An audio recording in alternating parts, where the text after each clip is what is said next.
You know, previously, I mean, in the first and second stages, you practice a type of translation called general translation. This type of translation has certain characteristics. In this type of translation, you practice a type of text which are general in nature. That's to say, you take texts which are what? Which are general ones. The type of text that you are going to take this year will be different, totally different, in fact. We call this type of translation specialized translation. Its name suggests that it requires specialized translators. Without being specialized, in fact, you will not be able to tackle such kinds of translations. This means what? This means you have to prepare yourself for this type of translation, which is specialized. There are certain characteristics. There are certain challenges. There are certain risks of misunderstanding. So you have to get ready to this kind of translation. Starting with the definition of this type of translation. Translation in general, and by the way, when we look at theories of education and learning, we see a constant shift of views. And we can see this clearly in the way that views toward translation have changed. Today, translation should not be seen as a mere code switching operation with emphasis on lexical and syntactic equivalence. Instead, the perspective of seeing a translation process as an interdisciplinary discipline, as an interdisciplinary approach that has been affected by other fields of study, which play a greater role to support the translation process, and which are just as important as translating language itself. Concerning the type of translation we are going to take this year, it refers to translations of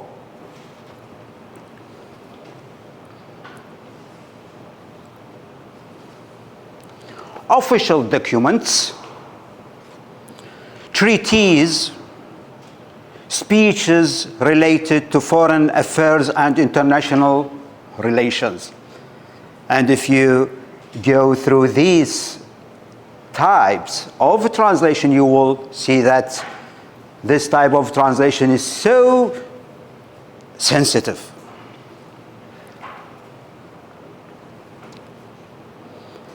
Political translation includes translating political text,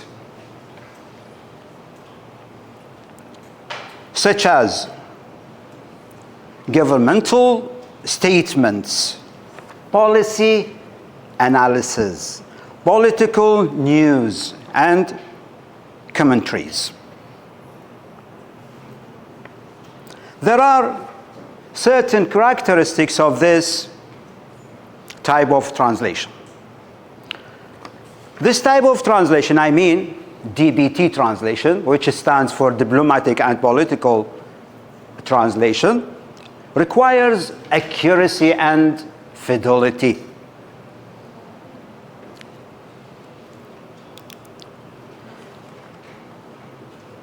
Diplomatic and political texts must be translated with maximum accuracy.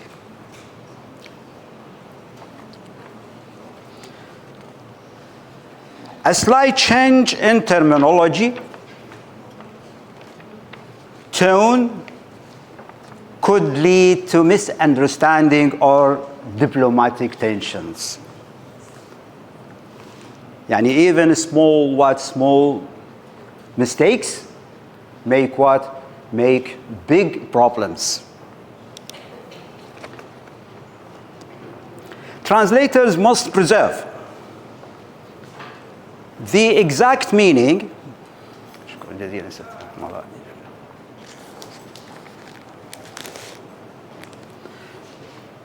especially when translating terms like ceasefire,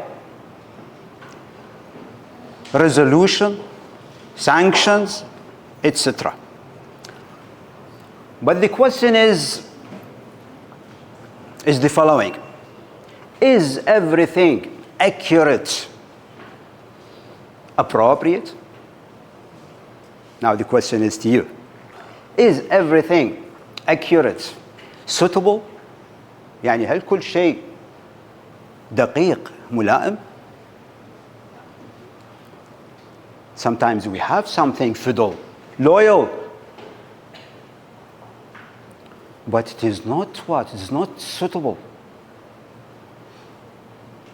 So translators, I mean diplomatic and political translators, must put in their consideration not only accuracy and fidelity,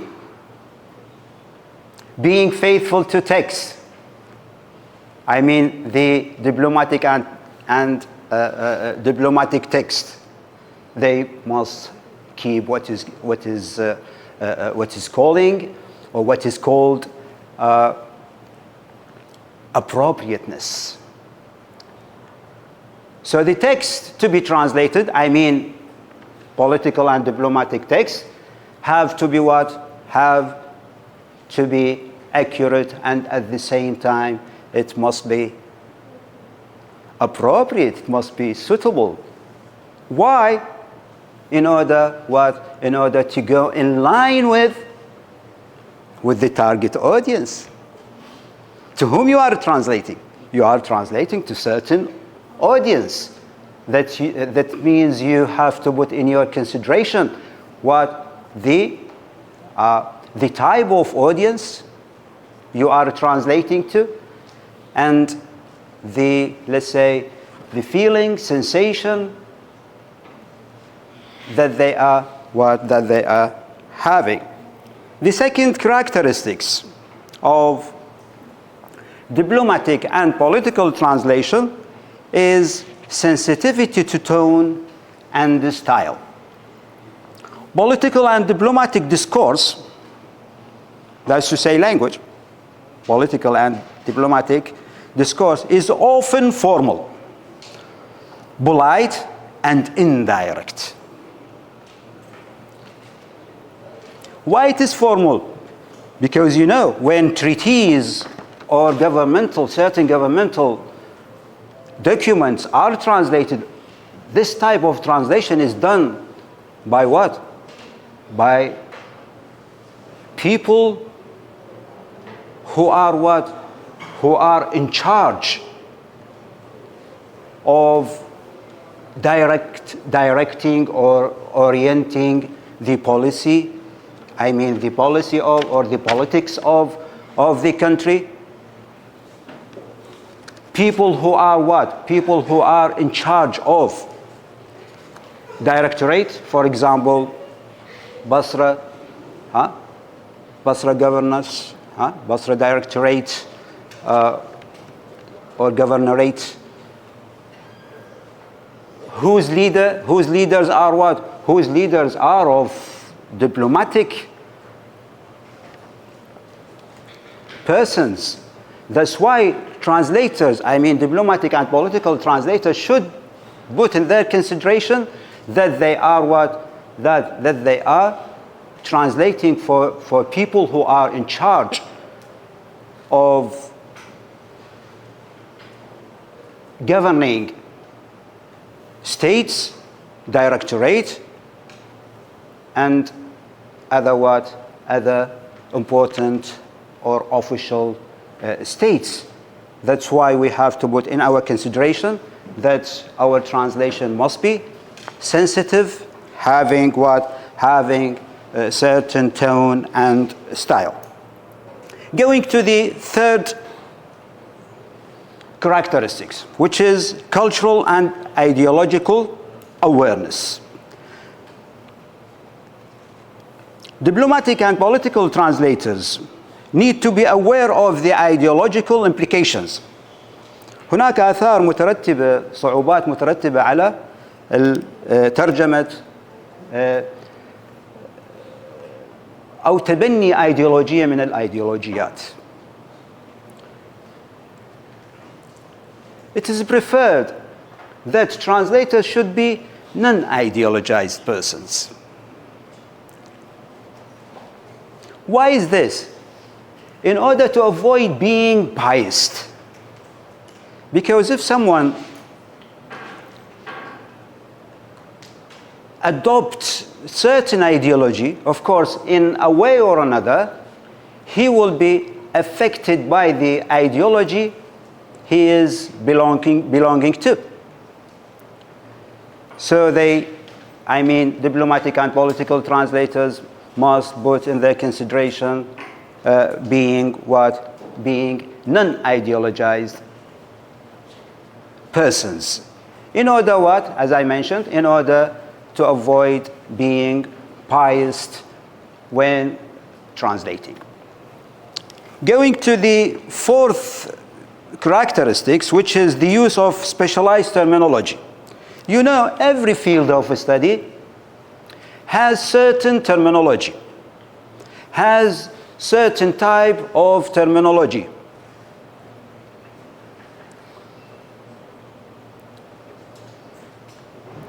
Political terms and expressions are specialized ones.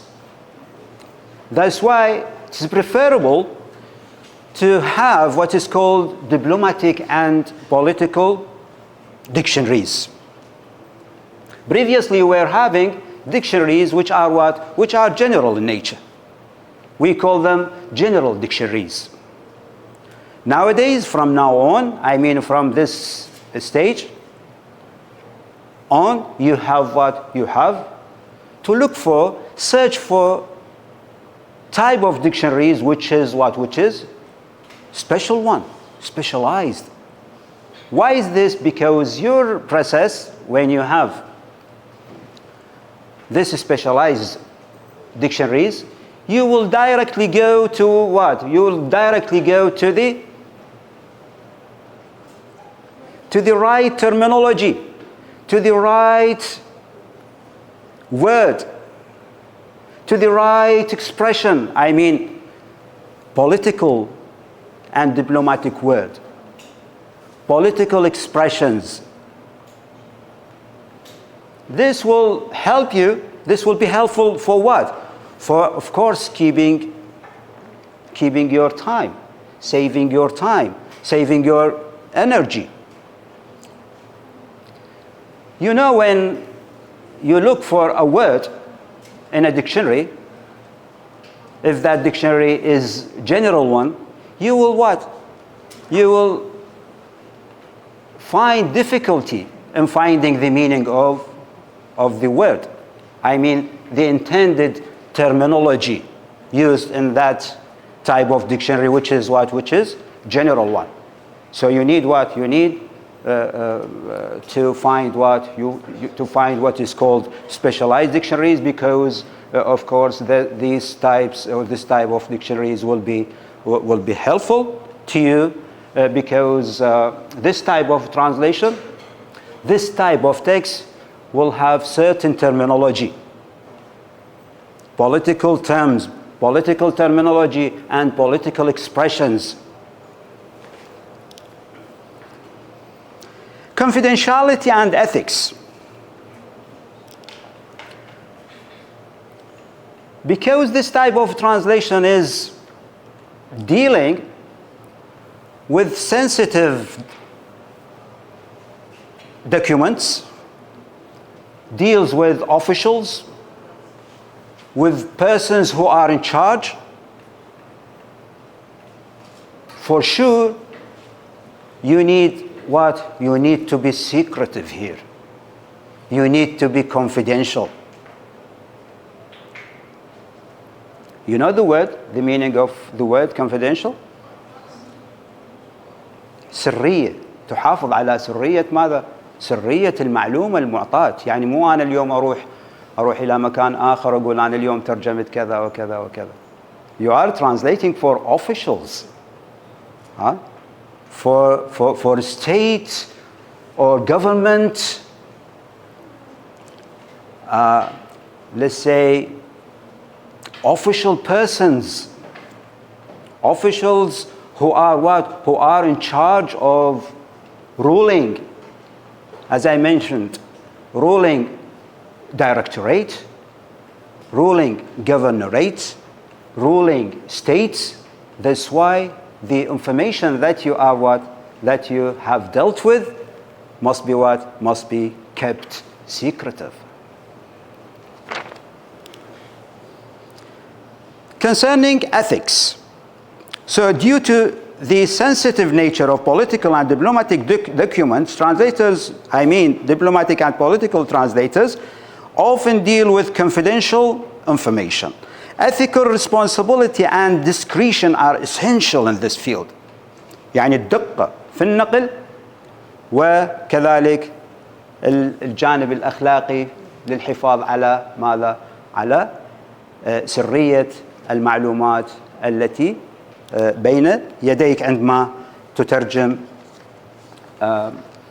من لغة إلى لغة أخرى أو تترجم محتوى هذه اللقاءات سواء whether يعني they are what whether they are يعني of course always these such kind of meetings by the way diplomatic and political translation includes the two types of translation, the written and oral, the verbal and non-verbal, but we do not have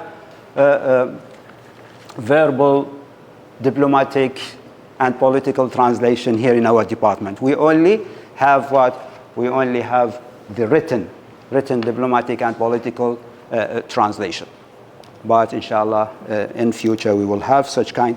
There are, of course, for this type of translation, there are certain challenges. What are the challenges? In general, translators face certain challenges throughout their work. But the type of challenges that diplomatic and political translators have are the following. The first one, ambiguity in original text.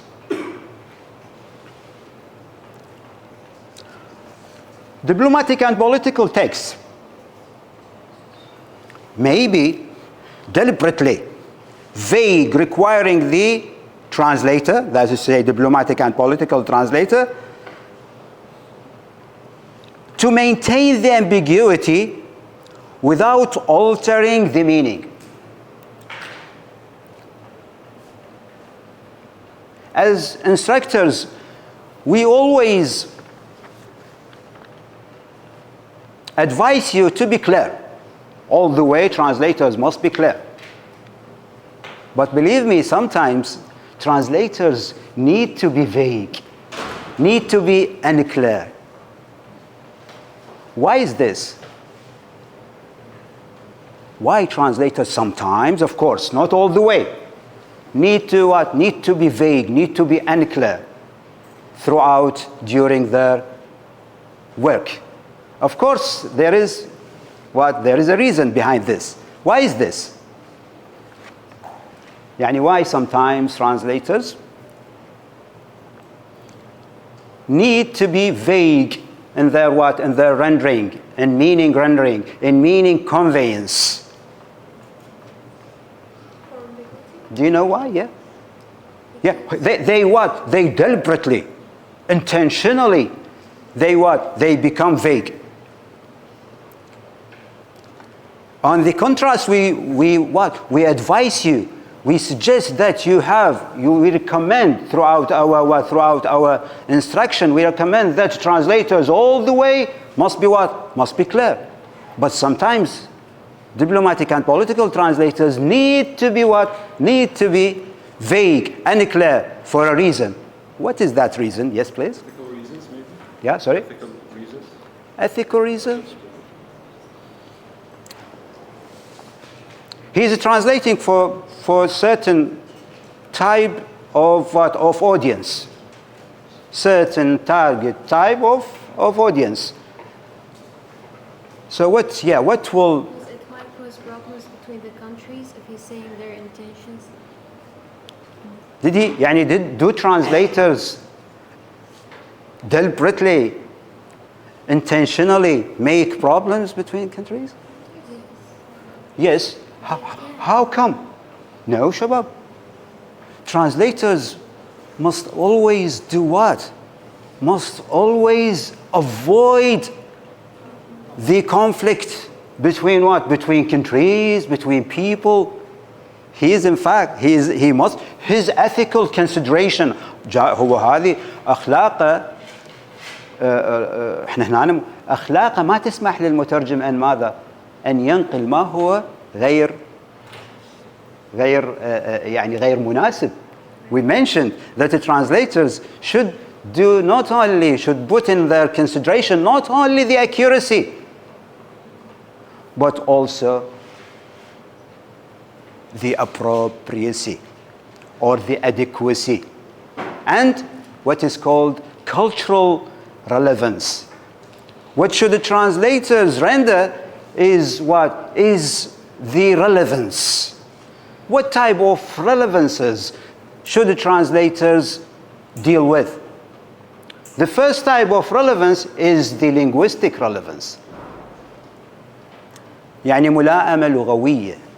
The second type of relevances is what? Is the contextual relevance.